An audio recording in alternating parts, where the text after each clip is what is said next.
Josua 24. Laaste woorde van Josua. Die volk beloof om die Here te dien.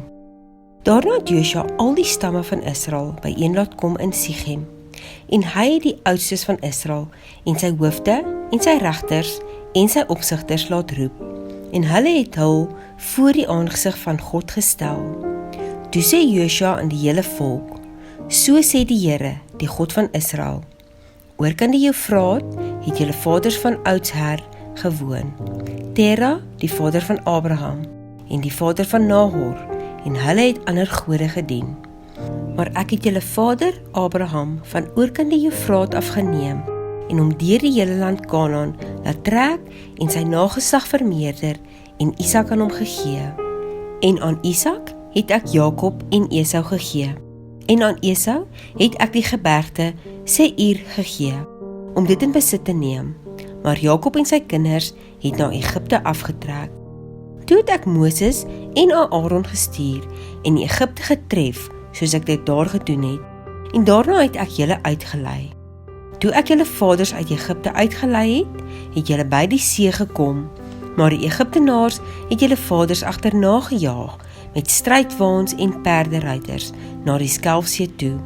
Maar hulle het die Here aangeroep, en hy het 'n duisternis gestel, tussen julle en die Egiptenaars, en die see oor hulle laat kom, sodat dit hulle oordek het, en julle eie oë het gesien, wat ek aan Egipte gedoen het. Daarna het julle baie dae in die woestyn gebly. Daarop het ek julle gebring in die land van die Amoriete, wat oos van die Jordaan gewoon het, en hulle het teen julle geveg, maar ek het hulle in julle hand gegee, sodat julle hul land in besit geneem het, en ek het hulle voor julle uitverdelg. Toe het Balak, die seun van Zippor, die koning van Moab, hom klaargemaak en teen Israel geveg, en hy het gestuur om Bileam, die seun van Beor, te roep om julle te vervloek. Maar ek wou nie na Bileam luister nie, sodat hy julle net geseën het, en ek het julle uit sy hand gered. Toe julle die Jordaan deurgetrek en by Jerigo gekom het die burgers van Jerigo, die Amoriete en Ferisiete en Kanaaniete en Jetiete en Girgasiete, die Jewiete en Jebusiete teen julle geveg, maar ek het hulle in julle hand gegee en perdebye voor julle uitgestuur, wat hulle voor julle uitverdryf het, die 2 konings van die Amoriete, nie deur jou swaard en nie deur jou boog nie. So het ek julle dan 'n land gegee, waar julle nie aan gearbei, en stede wat julle nie gebou het nie, dat julle daarin kan woon, wingerde en olyfbome wat julle nie geplant het nie, daar eet julle van. Vrees dan nou die Here, en dien hom in opregtheid en waarheid, en verwyder die gode wat julle vaders gedien het, oorkant die Eufraat en in Egipte, en dien die Here. Maar as dit verkeerd is in julle oë om die Here te dien, kies dan vir julle vandag wie julle wil dien, of die gode wat julle vaders daar oorkant die Eufraat gedien het, of die gode van die Amoriete, in wie se land julle woon. Maar ek en my huis, ons sal die Here dien. Toe antwoord die volk en sê, dit is ver van ons, dat ons die Here sou verlaat om ander gode te dien. Want die Here onse God, dit is hy, wat ons en ons vaders uit Egipte land, uit die slawehuis laat optrek het, en wat voor ons oë hierdie groot tekens gedoen het, en ons bewaar het op die hele pad wat ons gegaan, en onder al die volke waar ons dwars deur getrek het. En die Here het al die volke en die Amoriet, die inwoners van die land, voor ons uitverdrywe. Ook ons sal die Here dien, want hy is onse God. Maar Josua het vir die volk gesê, julle kan die Here nie dien nie, want hy is 'n heilige God. Hy is 'n jaloerse God.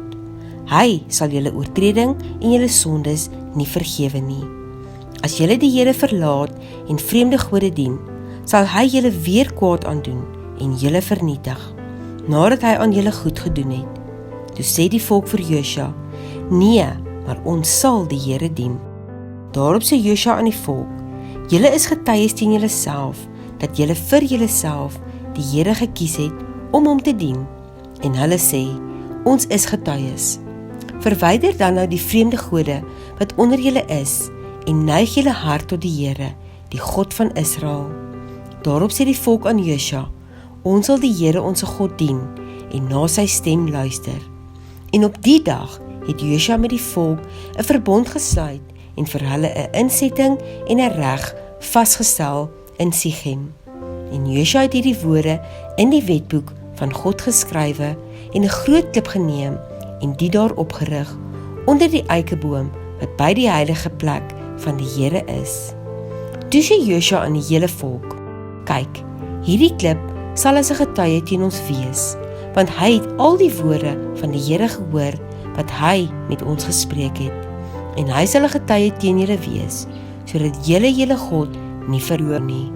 Toe het Josua die volk laat gaan, elkeen na sy erfdeel toe, en na hierdie dinge het Josua, die seun van Nun, die knegt van die Here, gesterwe, 110 jaar oud, en hulle het hom begrawe op die grondgebied van sy erfdeel in Timnat Serach, wat op die gebergte van Efraim lê, noord van die berg Gaas. En Israel het die Here gedien, al die dae van Josua en al die dae van die oudstes, wat lank na Josua nog in die lewe was, en met al die werke van die Here bekend was, wat hy vir Israel gedoen het. Ook die gebeente van Josef, wat die kinders van Israel uit Egipte saamgebring het hulle begrawe in Sichem, op die stuk grond wat Jakob van die kinders van Hemor, die vader van Sichem, vir 100 geldstukke gekoop het, en wat die kinders van Josef as erfdeel ontvang het. En toe Eleazar, die seun van Aaron, gesterf het hulle hom begrawe op die heuwel van sy seun Pinias, wat aan hom gegee was op die gebergte van Efraim.